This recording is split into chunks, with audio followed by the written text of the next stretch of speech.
Hello, this is our first video of the tutorial series about the water footprint assessment tool. This playlist supports the use of the tool developed in collaboration with the Water Footprint Network. It explains both the free and additional business functionalities released in the third quarter of 2025. It only covers the use of the tool and is limited to showing the functionalities and the steps to follow.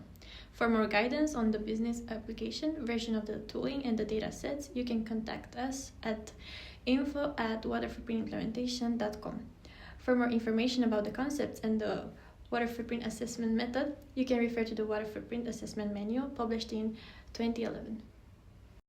Concerning the tool, we can already start with a brief presentation on how to navigate in a water footprint assessment. Regardless the resolution or the type of functionalities that you are using, the tool is always presented as follows. After determining the scope, the first page that you land on is the accounting phase.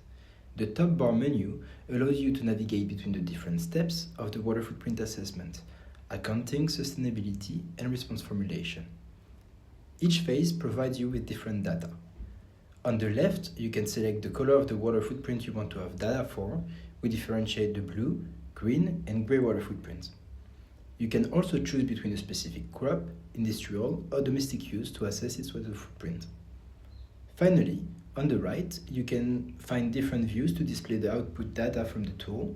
It can be a map, a chart, a table, and in some cases, Excel sheet that you can download. Now that you know the basics of the navigation in the tool, we can start the introduction of the functionalities. The next video will focus on the free functionalities.